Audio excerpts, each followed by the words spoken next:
Have you ever wondered what truly causes our suffering? Why do some people, despite having everything, wealth, fame, and success, still feel an unbearable emptiness, while others, living a simple life, seem to radiate joy and contentment? Are we truly living for ourselves, or are we unknowingly trapped in the expectations and judgments of others? These 8 profound lessons will take you on a journey of self-discovery, helping you uncover the hidden truths about life, purpose, and fulfillment. From embracing the inevitability of death to breaking free from ignorance, from letting go of unnecessary desires to recognizing the silent power of self-reflection, each part is crafted to inspire deep thought, stir your emotions, and guide you toward meaningful change. Through powerful stories, timeless Stoic wisdom, and practical advice, these lessons will challenge the way you think about yourself and the world around you. Stay until the very end, because the answers you've been searching for might just be waiting here, ready to transform your life forever. 1. How to operate yourself. In the chaos of modern life, where every moment feels like a race against time, the ability to govern yourself is a rare and profound strength. True control over your emotions, your reactions, and your habits is not something that comes from external validation or fleeting successes. It is cultivated within, in the silent moments where you choose reflection over reaction and understanding over impulse. Consider this: how often do we let small, seemingly insignificant moments dictate the course of our day?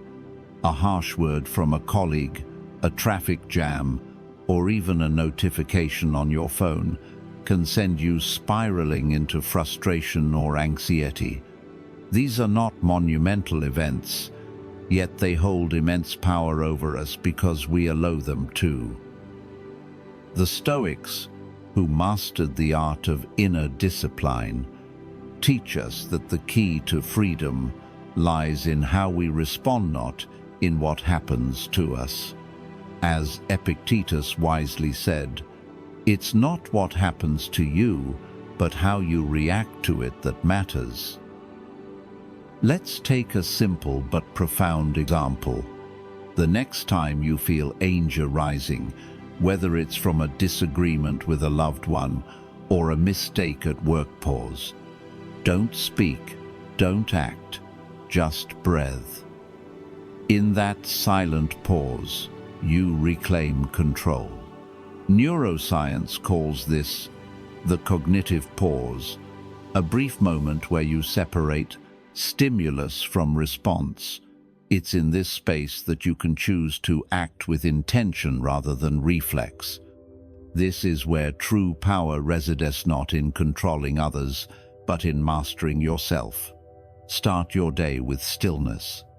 Before reaching for your phone or diving into the demands of the world, take 2 minutes to simply sit. Feel your breath, the weight of your body, and the quiet hum of life within you. This practice may seem trivial, but it trains your mind to generate a state of calm rather than being swept away by external chaos. Marcus Aurelius, a Roman emperor who ruled one of the most powerful empires in history, wrote in his Meditations, "You have power over your mind, not outside events. Realize this, and you will find strength." The truth is, we were never taught how to operate the intricate masterpiece that is the human mind and body. Instead, we were taught to consumato, reach for coffee when we're tired, to scroll through social media when we're bored, or to binge a show when we're stressed. These are reflexes, not needs. They are distractions, not solutions. The human body is capable of generating joy, peace, and connection entirely on its own. Dopamine, the chemical of motivation, serotonin, the molecule of calm, and oxytocin, the hormone of love, these are all within your grasp, waiting to be activated by how you choose to live. But here's the challenge. Modern life conditions us to seek joy and peace outside ourselves. We chase promotions, relationships, and possessions, believing they will fill the void within. Yet, as countless people have discovered, no amount of external success can compensate for a restless inner world. The Stoics understood this deeply. They believed that joy is not found in things, but in how you perceive and respond to life. As Seneca wrote, "A man is as unhappy as he has convinced himself he is." The next time life feels overwhelming, ask yourself, am I steering my emotions, or are they steering me? This question alone can shift your perspective. It reminds you that you hold the wheel, even when the road feels rough. Start small. Pause before reacting. Begin your mornings in silence. Choose deliberate action over mindless distraction. These small shifts, practiced consistently, will transform how you experience life. The world may remain chaotic, but your inner world doesn't have to be. True control is not about changing the external, it's about mastering the internal. And once you learn to operate yourself, you'll find that joy and peace are not distant destinations. They are states you can create right here, right now, from within. 2. The nature of life. Life is fleeting, a delicate thread spun from moments that vanish as quickly as they arrive. Time, the most precious resource we possess, is finite. It slips through our fingers like grains of sand, indifferent to how we spend it. Yet, there is something even more profound than time: energy.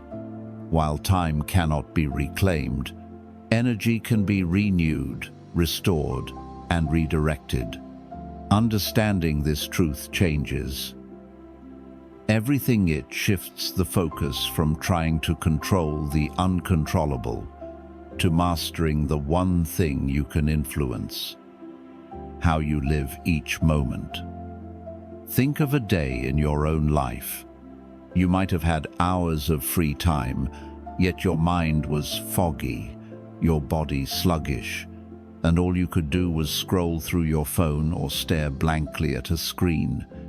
On another day, with only a fraction of the time available, you may have accomplished more than you thought possible, feeling alive, focused, and energized.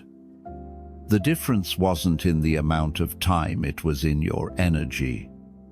This is the essence of living deeply. Not add hours to your day, but learning how to fully inhabit the ones you already have.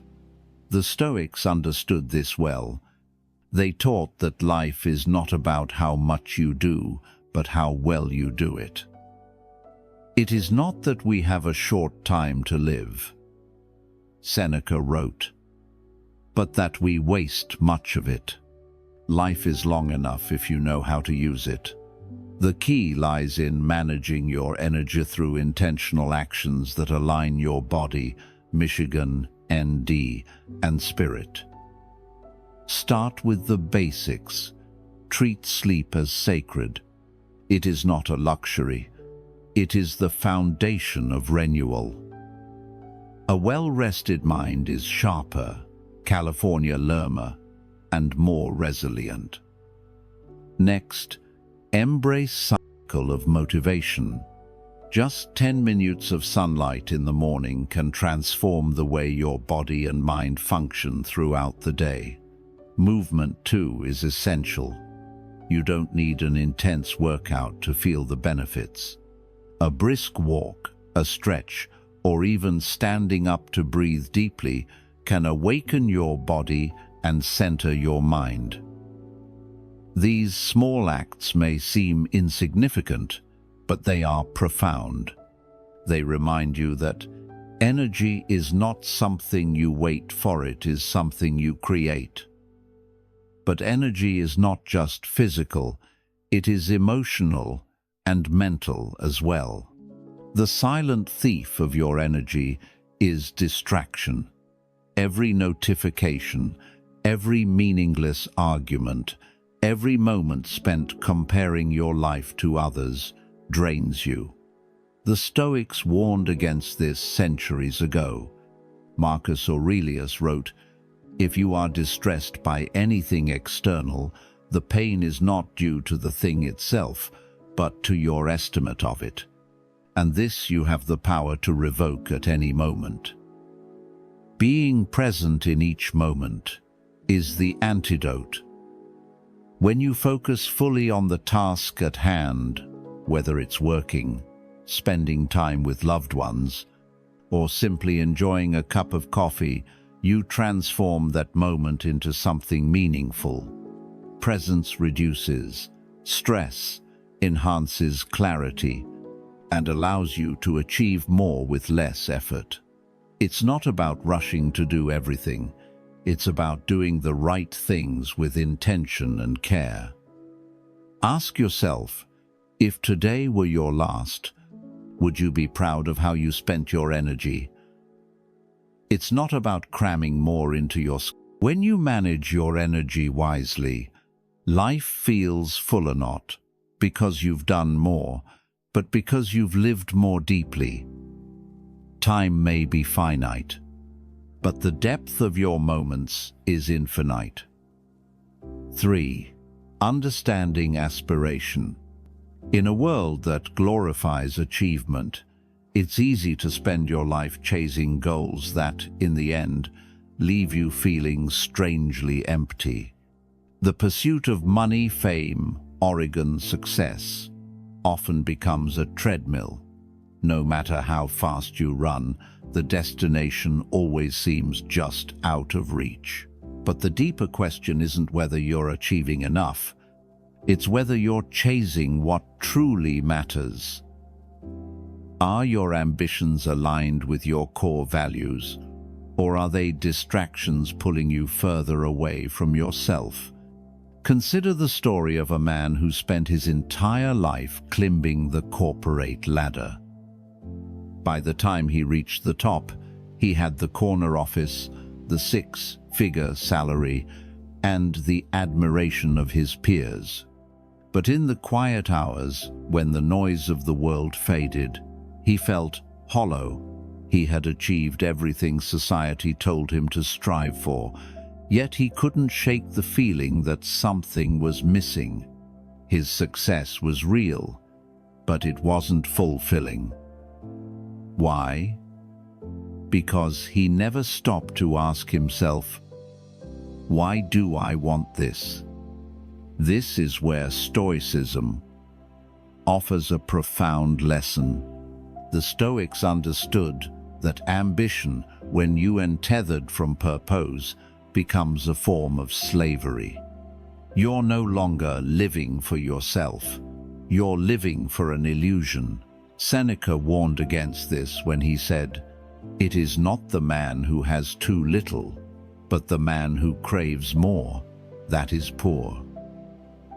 True wealth, he argued, comes not from acquiring more, but from wanting less and wanting the right things. To understand your aspirations, you must first confront your desires. Ask yourself, what am I really seeking? Is it recognition, security, a sense of worth? Often, the goals we chase are not ends in themselves, but means to fulfill deeper, unspoken needs. For example, someone who relentlessly pursues wealth might not be greedy. They might simply crave the stability they never had in childhood. Someone obsessed with fame might not be vain, they might be seeking validation they never received. When you dig beneath the surface, you uncover the truth of your desires. And only then can you decide whether those desires are worth pursuing. The process begins with reflection. Take a moment of silence each day to examine your goals. Write them down and then ask yourself, if I achieved this, would it truly make me happy? Be brutally honest.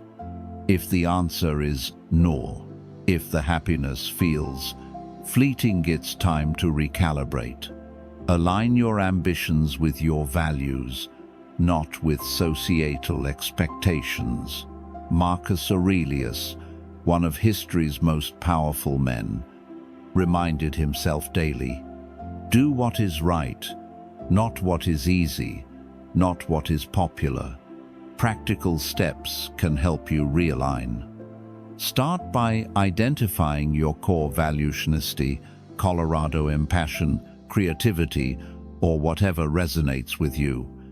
Then, evaluate whether your current goals reflect those values. If they don't, adjust them. For example, if family is your priority, but work consumes all your time, consider rebalancing. If creativity fuels you, but you're stuck in a job that stifles it, explore ways to reignite that spark. The goal isn't to abandon ambition, but to ensure it serves you, not the other way around. The modern world often confuses business with purpose. But busyness without direction is like running. In circles it tires you out but takes you nowhere. True aspiration is quiet, Delaware liberate, and deeply personal. It doesn't shoot for attention. It works silently in the background, guiding your choices and giving your life meaning. When your ambitions align with your values, you're no longer chasing illusions. You're building a life that feels right, not just looks right. So, Pennsylvania, USA. Reflect and ask yourself, am I climbing the right ladder, or am I chasing someone else's dream? The answer may surprise you, but it will also set you free. 4. The illusion of living. In the modern age, life has become a performance. We live not for ourselves, but for the gaze of others, crafting curated images and chasing approval in the silent glow of screens, social media feeds, societal expectations, and the relentless pressure to keep up have created an illusion of living, a shadow of what life is meant to be. We are busy, distracted, and constantly moving, yet we rarely pause to ask, am I truly living, or am I merely existing? Consider the person who spends hours scrolling through their phone, consuming endless snapshots of other people's lives. A friend's vacation, a colleague's promotion, a stranger's perfect family dinner.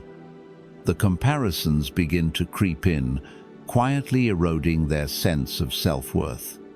They feel compelled to post their own highlights, carefully editing their reality to match the expectations of an invisible audience. Yet, when the likes and comments fade, what remains? The emptiness of a life lived for others, not for oneself. This is the illusion of living. Being occupied but not present, surrounded by noise, but devoid of meaning. The Stoics warned against this trap centuries ago. Marcus Aurelius wrote, "You could leave life right now. Let that determine what you do and say and think." These words are a reminder that life is fleeting, and to waste it on superficial pursuits is to squander its most precious gift. True living is not found in the validation of others, but in the quiet, profound moments that connect us to ourselves and the world around us.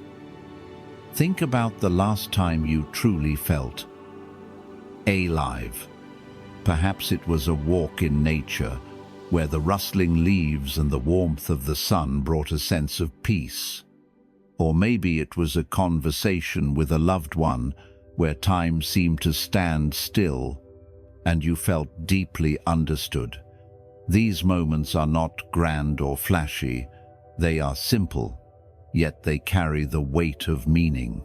They remind us that life's richness is found in stillness, awareness, and the appreciation of small, meaningful experiences. Modern life, however, pulls us away from these moments. The constant buzz of notifications, the pressure to achieve, and the endless stream of distractions rob us of the ability to be present. We are so busy chasing what we think we need: success, recognition, possessions, that we lose sight of what we already have. As Henry David Thoreau once said, "The mass of men lead lives of quiet desperation." This desperation stems from living in the illusion, disconnected from what truly matters. Breaking free from this illusion requires intentionality. Start by creating space for stillness in your daily life. Put your phone down during meals. Step outside and feel the wind on your face. Take a moment to breathe deeply and simply exist. These small acts of awareness reconnect you to the present, grounding you in the reality of life rather than its illusion. True life is not measured by the number of followers you have, the size of your house, or the titles on your resume. It is measured by the depth of your experiences, the authenticity of your relationships, and the peace you feel when you are alone with your thoughts. It is found in the silent moments where you are no longer performing but simply being. So, ask yourself, am I truly living, or am I caught in the illusion of living? The answer lies not in what others see, but in what you feel when the world is still and you are left with nothing but your own presence. Life's beauty is not in its noise, but in its silence. Seek that silence, and you will find what it means to truly live. 5. Suffering is ego. Suffering, for most of us, feels like an unavoidable part of life. A harsh word from a loved one, a missed opportunity, or an unexpected failure can leave us spiraling into frustration, sadness, or even despair. But here's the truth. Most suffering doesn't come from the events themselves. It comes from how we interpret them. It's not the world that wounds us, but the ego within us that amplifies pain, turning small setbacks into towering catastrophes. Think about the last time you were hurt. Perhaps a friend forgot to invite you to an important event, and you felt rejected. The reality of the situation was simple. A decision was made, and life moved on. But in your mind, the narrative grew louder. Why didn't they think of me? Don't I matter to them? These thoughts, fueled by ego, Massachusetts Guineafied the pain. Instead of observing the situation for what it was, the ego demanded validation, creating unnecessary suffering. The Stoics understood this human tendency well. Epictetus taught, "It's not what happens to you, but how you react to it that matters." The ego thrives on reaction, taking things personally, on clinging to pride, and on resisting reality. It convinces us that life should go exactly as we expect, and when it doesn't, we feel wronged. But life isn't personal. It's indifferent, unfolding as it will, regardless of our preferences. The suffering comes not from life itself, but from our refusal to accept it. Consider a practical example. A celebrity, admired by millions, might crumble under the weight of a single criticism. Meanwhile, a janitor, unnoticed by the world, may find joy in the quiet rhythm of their work. The difference lies not in their circumstances, but in their relationship with the ego. The celebrity, entangled in the need for approval, suffers when it's denied. The janitor, free from such demands, finds peace in the silent simplicity of their day. The key to overcoming this ego-driven suffering lies in pausing and observing your thoughts. When something painful happens, resist the urge to react immediately. Instead, take a step back and ask yourself, what am I adding to this situation? Am I making it bigger than it is? In that moment of reflection, you create space between reality and your ego's interpretation of it. This space is where freedom begins. For example, if someone insults you, your ego might urge you to retaliate, to defend your pride. But if you pause and observe, you may realize that their words say more about them than about you. By detaching from the need to protect your ego, you save yourself from unnecessary conflict and suffering. As Marcus Aurelius wrote, "You have power over your mind, not outside events. Realize this, and you will find strength."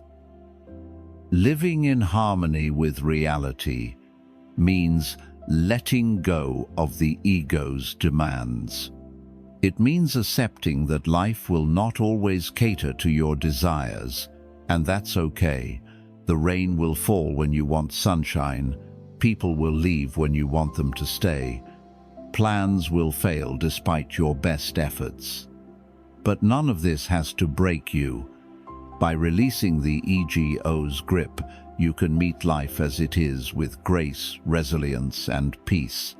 Suffering, at its core, is a teacher. It reveals where the ego has taken hold and invites you to let go. The next time you feel pain, pause, observe, and remember, the world isn't against you, it's just being itself. Your power lies in how you choose to respond. Free from ego, you can live not in resistance, but in harmony, finding strength and serenity in even the most difficult moments. 6. Death teaches best. Death is the silent teacher. We often try to ignore, yet its lessons are among the most profound. The inevitability of death is not a distant specter meant to frighten. Use it as a reminder of life's fragility and brevity. It strips away the trivial, exposing what truly matters. When we accept that our time is finite, we are no longer tempted to waste it. Instead, we are inspired to live fully, to love deeply, and to act with intention. Consider how often we postpone the things that matter most. We tell ourselves there will be later time to mend a broken relationship, to pursue a dream, to say the words we've been holding back. But later is a fragile promise, one that life does not guarantee. Death reminds us that the clock is always ticking. Marcus Aurelius, the great Stoic emperor, urged, "You could leave life right now. Let that determine what you do and say and think." These words are not morbid, they are liberating. They remind us to stop waiting and start living. Think of the stories we hear about people who have faced death and emerged changed. A man survives a heart attack and suddenly begins to cherish the mornings he once rushed through. A woman loses a loved one and realizes how much time she wasted holding grudges. These are not rare stories, they are universal truths. Death forces clarity. It strips away distractions and reveals what we often fail to see, that life's value lies in the present moment, not in some distant future we may never reach. In daily life, we are often consumed by the unimportant. We argue over petty matters, chase material possessions, and lose ourselves in the noise of the world. But death teaches us that much of this is meaningless.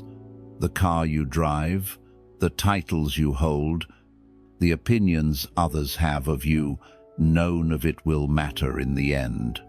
What will matter are the silent moments of connection, the laughter shared with friends, the kindness shown to a stranger, the love given without expectation. These are the things that endure even as life itself fades. To live with death in mind is not to live in fear, but to live with purpose. It means asking yourself daily, if today were my last, would I be proud of how I spent it? This question is not meant to haunt you, but to guide you.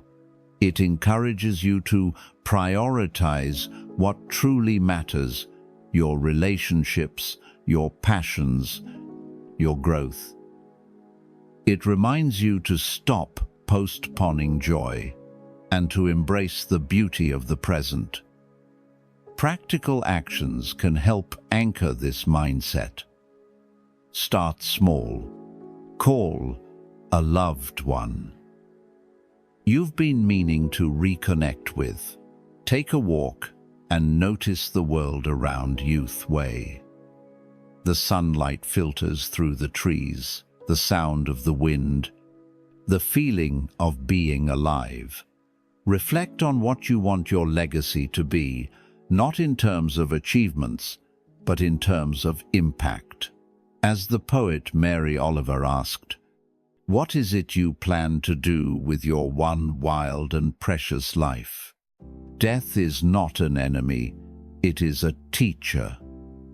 It reminds us that life is not infinite, but its meaning can be. By accepting death, we learn to live not in haste, but with clarity and intention. We stop waiting for the perfect moment and start creating it. In the silent truth of our mortality, we find the courage to live fully, to love deeply, and to leave behind a life that truly mattered. Let death teach you, and you will discover how to truly live. 7. If you had everything, then what? What would happen if you had it all, the wealth, the fame, the admiration of others? Would you finally feel whole, or would you still sense that quiet emptiness lingering in the background? This is the paradox of human desire. The more we acquire, the more we crave. Fulfillment doesn't come from having more. It comes from understanding what is truly enough. Take the story of a famous actor who seemed to have everything: a dazzling career, millions of fans, and a lifestyle most people can only dream of. Yet, in a candid interview, he admitted to feeling deeply unhappy. Despite his success, he felt trapped in a cycle of constantly wanting more roles, more recognition, more validation. His words echoed a universal truth: I had everything, and it still wasn't enough. This isn't an isolated experience. It's a reality that many people face, whether they are celebrities or not. The pursuit of more often blinds us to what we already have. The Stoics understood this well. Seneca once said, "It is not the man who has too little, but the man who craves more that is poor." True wealth, they believed, isn't measured by the abundance of possessions, but by the ability to be content with less. In a world that constantly pushes us to want bigger houses, faster cars, and shinier titles, this philosophy feels radical. But it's also liberating. When you stop chasing unnecessary desires, you free yourself from the chains of comparison and the endless race for external validation. Think about your own life. How many of your desires are truly your own? And how many have been shaped by society?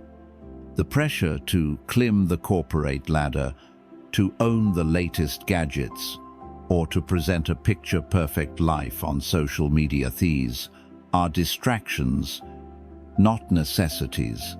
They pull us further away from peace and closer to exhaustion. The truth is, fulfillment doesn't come from adding more to your life. It comes from letting go of what doesn't serve you. Consider a person who chooses to simplify their life. They downsize their home, declutter their possessions, and focus on what truly matters: relationships, health, and personal growth. At first, the world might see them as giving up, but in reality, they are gaining something far more valuable: freedom. By letting go of the unnecessary, they create space for what brings genuine peace. They learn to appreciate the silent beauty of a sunset, the warmth of a heartfelt conversation, and the satisfaction of a life lived with intention. Practical steps can help you embrace this mindset. Start by asking yourself, what do I truly need to be happy? Write down your answers, and you may find that the list is much shorter than you expected. Next, identify the desires that weigh you down, whether it's material possessions, societal expectations, or the need to please others, and begin to release them one by one. As you simplify your life, you'll discover that what remains is enough. The pursuit of everything is a trap. Even if you could have it all, you'd still be left wondering what's next. But when you focus on what truly matters, you free yourself from that endless cycle. As the philosopher Epicurus said, "Not what we have, but what we enjoy, constitutes our abundance." Fulfillment isn't about having everything. It's about realizing that you already have enough. In that realization, you'll find the peace and freedom you've been searching for all along. 8. Ignorance is the true evil. The greatest threat to a meaningful life is not failure, nor is it loss. It is ignorance of oneself, of one's purpose, and of the silent forces that shape our decisions. To drift through life without questioning who you are or why you do what you do is to live asleep, caught in a fog of unexamined habits and beliefs. This is the true evil, not external misfortune, but the internal blindness that keeps us from truly living. Think of someone who spends their life chasing success as defined by others. They climb the corporate ladder, accumulate wealth, and achieve societal status, yet deep down they feel a persistent emptiness. They are celebrated outwardly, but tormented inwardly, unable to articulate why their achievements feel hollow. This is the tragedy of ignorance, not knowing what you are truly living for. As Socrates famously said, "The unexamined life is not worth living." Without self-inquiry, we risk building our lives on a foundation that was never truly ours to begin with. Ignorance thrives in the silent spaces of our lives, where we avoid asking the difficult questions. Why do I feel unfulfilled despite having everything I thought I wanted? Why do I stay in relationships or jobs that drain me? What am I afraid of letting go? These questions are uncomfortable because they force us to confront the gap between who we are and who we want to be. But ignoring them only leads to a life of quiet dissatisfaction. Take, for example, the story of a woman who worked tirelessly to provide for her family. She sacrificed her passions, her health, and her happiness, believing that her worth was tied to how much she could give to others. Years later, her children grew up and moved away, and she was left with an aching question: who am I without them? Her ignorance of her own needs and desires had stolen years of joy and self-discovery. Yet, through reflection, she began to reclaim her life, rediscovering the passions she had buried beneath years of self-neglect. Self-inquiry is the antidote to ignorance. It requires courage to sit in silence and examine your beliefs, your habits, and your fears. Why do you value what you value? Are your goals truly yours, or have they been inherited from society, family, or peers? Reflection is not a luxury, it is a necessity. Marcus Aurelius, the Stoic philosopher, reminds us, "The soul becomes dyed with the color of its thoughts." If we do not take the time to understand those thoughts, we risk letting ignorance dictate the course of our lives. Practical steps can help you break free from this blindness. Start by journaling your thoughts daily, even if they feel messy or incomplete. Reflect on your actions at the end of each day. What brought you joy? What drained you? And why? Seek feedback from those you... Ignorance is not just a lack of knowledge, it is a refusal to look inward. It is living on autopilot, letting life happen to you instead of shaping it with intention. But when you commit to self-inquiry, you begin to uncover the beliefs and habits that no longer serve you. You shed the weight of expectations that are not your own, and you step into a life guided by clarity and purpose. The greatest danger is not external, it is the silent surrender to a life unexamined. But the greatest freedom comes from knowing yourself, that knowledge lies the power to live fully, authentically, and with purpose.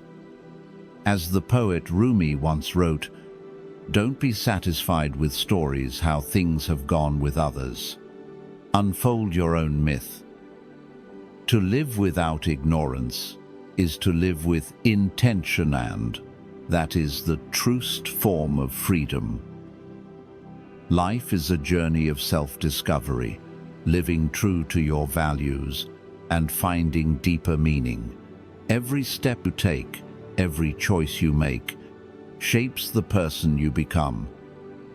Take time to reflect on what truly matters, let go of unnecessary burdens, and embrace the beauty of intentional living.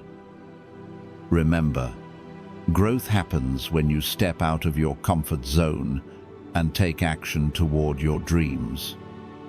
If you want to continue exploring profound lessons, gaining inspiration, and uncovering the keys to a more meaningful life, hit subscribe, share this video to spread the message, and let's build a positive and growth-focused community together. Your journey of transformation's here, and it starts with you. Let's make it count.